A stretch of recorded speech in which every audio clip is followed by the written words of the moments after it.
Well, guys, allegedly, actor, comedian Kevin Hart had over $1 million stolen from him.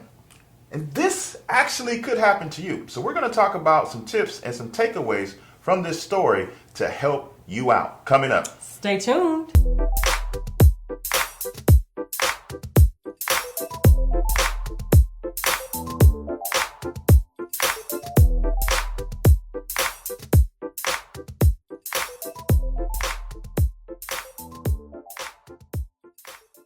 Hey, I'm Tally. Hey, I'm Ty, and we're from His and Her Money. All right, you guys, this is going to be a very, very, very important video that we all can learn from. Yes. You may not have $1 million yet.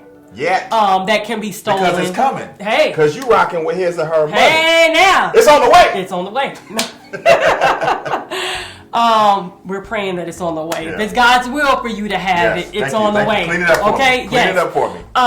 But you may not have what Kevin Hart has, but all of us should be looking at our finances and how we can better safeguard our finances. So we're going to be sharing some really, really good takeaways from Kevin Hart's personal story, as well as some things that we've personally done as well too, because we've also encountered identity theft. So you want to make sure that you take a listen, but let's find out more about what happened to Kevin Hart. This person first started working with Kevin Hart in 2015 when he was hired to obtain several items for the actor through his personal shopping business.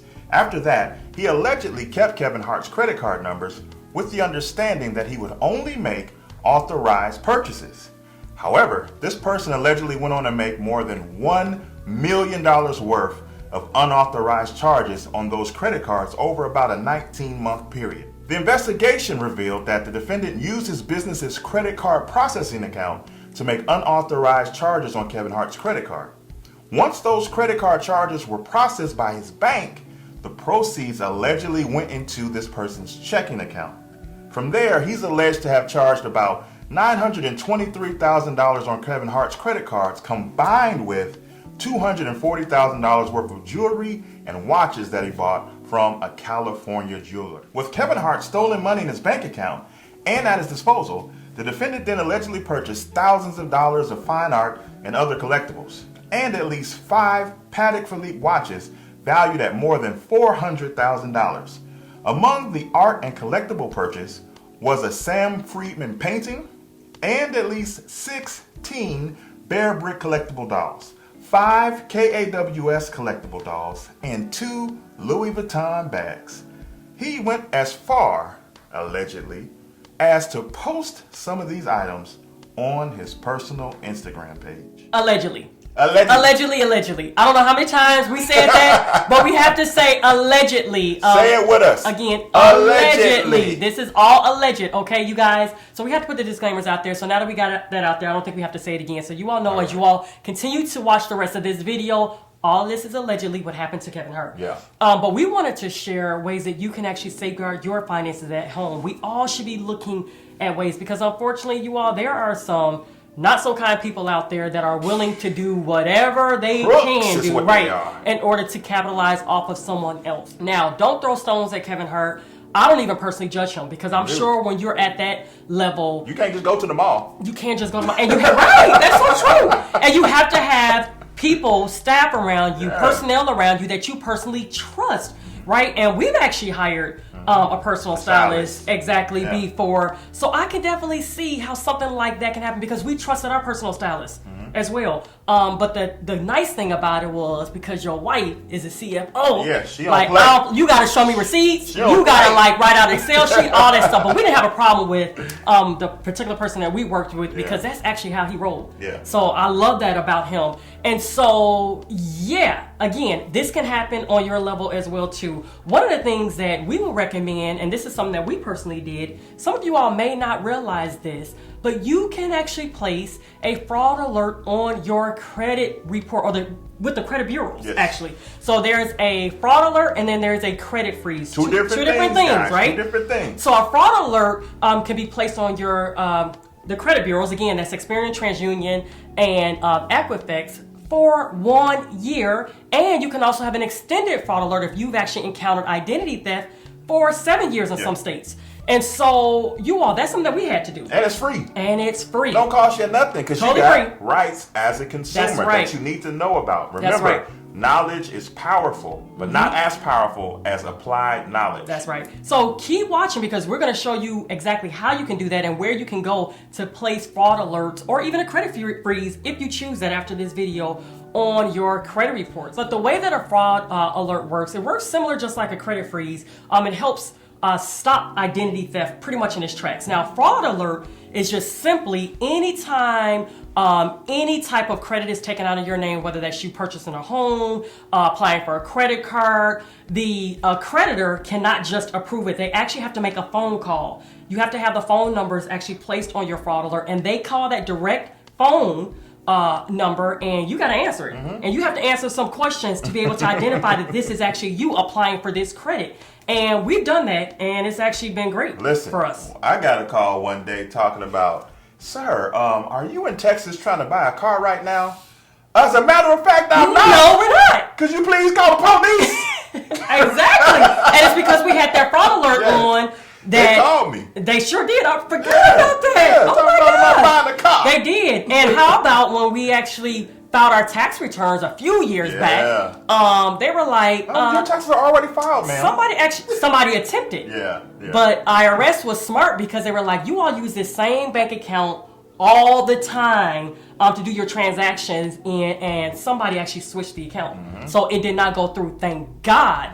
But a fraud alert, again, you guys, they'll have to make a phone call. Any type of creditors will have to make a phone call to you, and you have to answer some questions in order for them to apply. We've had no problem, especially if we needed to apply, like when we purchased our home. There was no problem. It wasn't a lot of red tape whatsoever, but it was an extra step that we felt comfortable in having.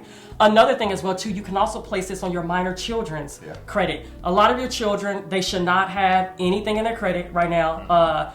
And unfortunately, a lot of identity thievers, they know. I call them thievers. They're really thieves. Doggone but thievers. They know that that's like a blank slate for most, is that children. Because who's paying attention to do you put your kids' credit reports? Exactly. So you can place this on your minor children's credit bureau as well, too. Now, security freeze, you all, believe it or not, I read up some things. That's next level. That's next level. And it may not be a bad idea for some of you all to consider. Again, you all, this is all informational purposes. You have to make your own decision. So this is not Ty and Tyler telling you to do it. We are professional educators. Hello. And we are just here for educational purposes. Contact your attorney, your CPA, your lawyer, whatever, right?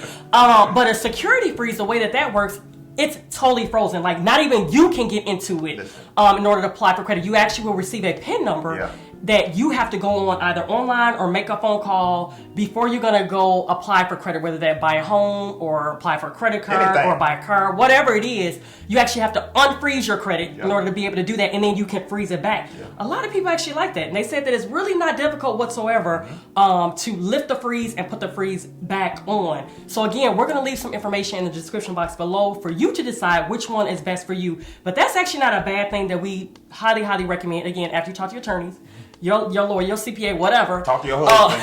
Exactly. Talk to your wife. Exactly, that's right. That you very well may consider. So I got more. I'm going to give you some time. Go ahead. Well, I just want to make sure that everybody's taking this serious because it's easy. When we see stuff about celebrities, we distance ourselves. Oh, and they got a lot of money so they can do that. That can't happen to me. But guys, think about your credit card information is on these online retail shoppers that you be shopping at. Them boxes show up at your door. They got your credit stuff, right? That's true. The department stores you go to, they got your credit stuff, right? Buy groceries. We had my specific credit got compromised because of my career in the military. That's true. Because the VA got hacked and my social was in there. So don't think for 1 second that this cannot happen to you. That's right. And the likelihood of your credit being compromised of some sort is probably very, very high. Like, I'm sure you all have seen data breaches. One or number 2 crime. That's right. So you've probably received a data breach letter or an email saying, "Oh man, we are so sorry, but your information was involved." My bad. Exactly, in a stolen computer or some information that got I was actually giving birth in the hospital. Remember? Giving birth in the hospital, you all. And then I get this letter saying, while you were in the hospital giving birth, someone actually stole like some charts or something. Like, I'm like, oh my gosh, you all, this is unbelievable. So it can happen anywhere. Another thing that we highly, highly recommend is that you on a regular basis, monitor your credit report. That's right. So you can actually get a free credit report from all 3 credit bureaus every 12 months. Some of you all still have not done that. Just go to annualcreditreport.com, and on top of that, you can actually check it currently right now through April. Yes, every single week. Oh, week? Every single week. And all this stuff is free? It's free. Why y'all still sitting there? Yep, it's free. All this stuff is free. And you can do that right now due to, I don't want to say the word, but everybody knows what's going on. The global situation. Because if we say the word, sometimes it can get like... Yeah, you two be tripping. The global situation. Sometimes. You don't want, allegedly. You don't want to say allegedly that. they be tripping. YouTube has been good to us. They've been good to us. Real good. And that's not allegedly. That's true. That's true. Thank you, YouTube. Thank you, YouTube. We appreciate you. Yes, thank you. Okay. Now, another thing that we highly, highly recommend, okay, after you put your credit reports and then you also looked at your fraud alerts and your maybe a credit freeze. Right? You want to make sure here at home, I actually have an entire file in our file cabinet simply for like credit reports. We house our social security cards, birth certificates, all that stuff. You probably want to put it in a waterproof safe, but you make sure that it's not all over the place. Some of you all maybe can't even locate it, and don't give it out so frequently. Like, don't give it out so easily. You want to make sure that you safeguard that, and make sure that you take copies of everything that's in your wallet. Like if you have debit cards in your wallet, credit cards in your wallet, driver's license, take a copy of it. Keep it inside of this particular file, because if, let's say your wallet got stolen, we thought your wallet. Here we recently. go. Here we go. You guys. It wasn't my fault, y'all. True story.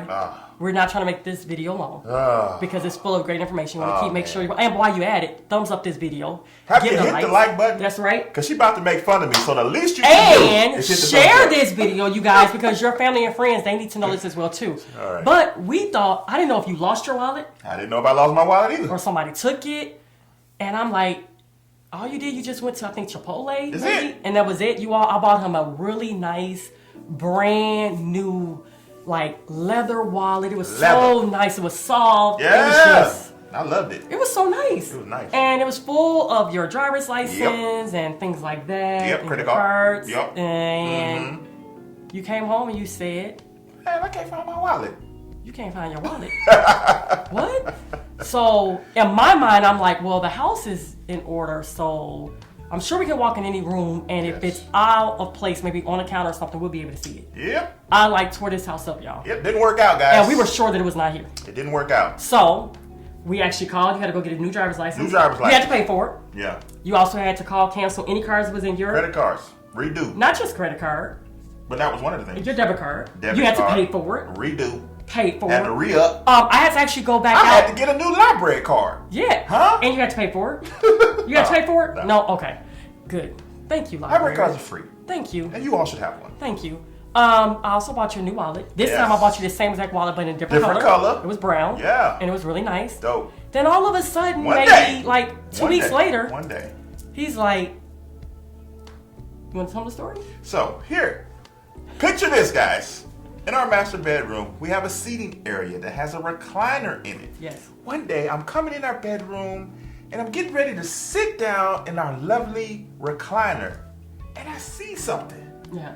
On the floor, right next to the chair. And it wasn't even like under the chair. It was like right next to it. Like right there. And now, I know some of you all might be like, oh, you can easily lose stuff in recliner. This recliner is different. It's really like airy and open, so it's not like your typical bulky. It got stuck, guys. Bulky recliner. It's very slimline with a little ottoman. Like you can't miss it. It wasn't on the floor this whole time. It was stuck in between. I actually agree, because I also looked as well too and did not find it. No, I put my hand in there, but it was live. So now we have 2 driver's licenses. I got 2 of them. You got 2 of everything. You got 2 wallets. You can just pick which one you want to use, right? All right. But hope you guys hit the like button now that I've been made fun of. We're saying this to say, make sure that you make a copy, because I was able to go to our particular file. I knew everything that was in your wallet, right? Yeah. Because a lot of times when your identity is stolen, you are in a panic. I remember when I had to go to the police department, I was like in a complete panic. And you don't want to be thinking, oh my gosh, what was in my wallet? What was in my wallet? What was in my purse? What was in my purse? You want to be able to go put your hand on and say, oh, okay, 1, 2, 3, right? So that's something too that you can put in place. And I want to make sure that we did mention when it comes to the extended, did we mention when it comes to the extended fraud alert? That you have to have a police report. Yes. Okay. You have to have a police report, guys. Yep. So we actually had to do all of that stuff too. So guys, listen. And there's the obvious. Don't forget the obvious. The obvious what? check your bank accounts, you guys. Oh, monitor them transactions. Check your bank account. Monitor the transactions. I'm sure, allegedly, Kevin Hart probably has someone that's probably helping him manage maybe his financial stuff, and maybe it got past him too because maybe he thought Kevin Hart knew about it and it was approved. We don't know, right? But it can easily happen. Make sure that you check your bank accounts on a regular basis. Some of you all check it daily, at the very least, weekly. This is creep, right? Yeah. The thing that got Kevin Hart and the thing that could get you is creep. Notice in the story that this happened over 19 months. Okay, now you saying, but $1 million, I would have noticed that. But you got to think about it. This guy was buying clothes that cost a lot of money. I mean, when you in that situation, one suit could be $10,000. Charging his own personal business, allegedly. Yeah. So he made it look like it allegedly was all good. Yeah. But he was and making off. the purchases Allegedly. Once it hit his account, making those purchases. So I'm sure, they saw the name of this particular person's business and thought, okay, he's just buying stuff for Kevin Hart, right? Not necessarily seeing all the individual transactions. And that's why you have to stay on top of your bank account. Because little cuts could be happening, not to your knowledge. Yeah. And if you're not on top of it, this could happen to you. How about we can even do one better? Okay. Some of you all need to kind of protect yourself from yourselves. Y'all just swiping we get the debit card, swiping the credit card, saying, "Oh, I pay it off every single month." And you're not checking your account on a daily basis. And by the time that payment is due, if you're using your credit card or if you're using your bank account, your debit card, you're like, "Whoa, what all did I buy over this weekend? What all did I buy over the past month? Like, how did this get past me?" It's because a lot of you all are not checking your bank accounts on a regular basis, and B, not using a budget. Yeah. So you need a budget. Yes. You need to be on top of your transactions. Right. You need to be on top of your credit. Yes. So that this doesn't happen to you. Remember, we've done a video that we will put right here that when it comes to building wealth, you got to play offense. That's right. And you got to play defense. That's right. So if you guys want to check out more about a particular budget that we're kind of liking right now, go to hisandhermoney.com/YNAB. The link will also be in the description box below. But you can actually check them out for free. There's a free trial. And it's pretty fancy, but I like it because it's very detailed. Like once you get the hang of it and you know how to use it properly, it can really help you manage your money well. So if you're actually looking for another way where you can do your budget. If we spoke to your heart and you know you ain't been on top of your dollars and you need to start budgeting. And that came out of random. Like we wasn't even going to talk about that, but literally random. We're like, wait a minute, your budget as well too. That's so important. So go to hisandhermoney.com/YNAB. Well, we hope that you guys enjoyed this video. If you did, give it a thumbs up. Also share this video, and you all, let's safeguard our finances. Let's be better managers over our money. And if you love His and Her Money, put allegedly in the comments. Allegedly. No, you guys, actually want to hear in the comment. Let us know if you, have either had any type of identity theft. How did it work out for you? And also, what do you plan on putting in place after watching this video? Leave a comment in the comment section below. All right, that's all we got for this time, guys. It's been great. Until next time, peace. Bye, y'all.